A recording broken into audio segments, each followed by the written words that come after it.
Taigi ir aš ten buvau, pats savo akimi mačiau ir žinot, kokie pirmie įspūdžiai buvo, kada įžengia tokie roplių eisena sutvėrimai ir galvoju, iš kur tas roplių eisenos tokia moteriška sutvėrimas, iš kur atėjo, iš kokios planetos. Na, žinot, aš pagalvoju iš tos planetos, kur sakoma, reikia vado, vadas vagia, bet ir mum duoda.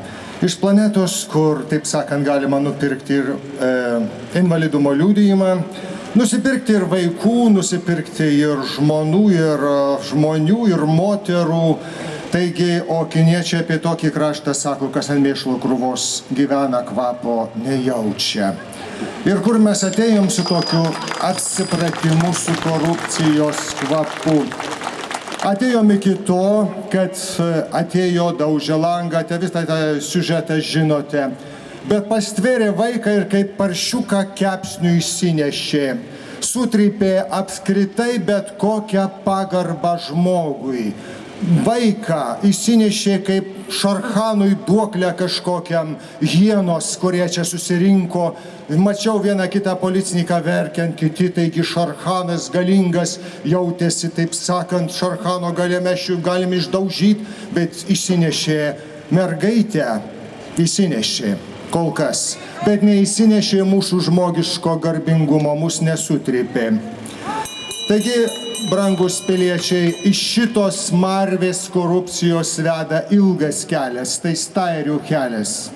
Bet kita problema yra, mes esame tie, kurie sakome šiandien sos. Valstybė yra klinikinė mirty, mes čia susirinkome ją gaivinti. Ją žadino tos kūdikio klyksmas, ne kūdikio, 8 metų mergaitės. Išgirdo daugybė žmonių. Manau, jinai mus šaukia vėl į čia, į vieną kraštą, į vieną tautą, į vieną gyvenimą. Bet visi turime būti tie, kurie šiandien šaukia mėsos.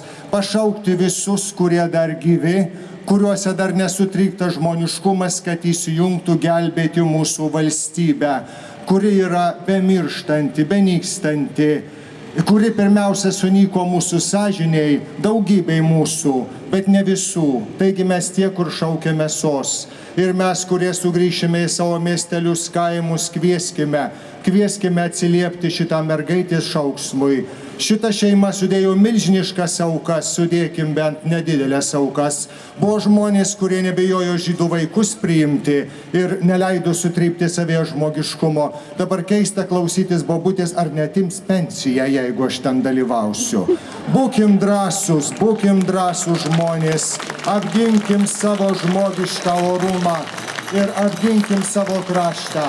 Aš esu taip pat tas, kuris šiandien sakau sos, mūsų kraštas, mūsų tėvynė klinikinė mirty. Šaukime, gelbėkime, nes čia reanimacija reikalinga šiandien.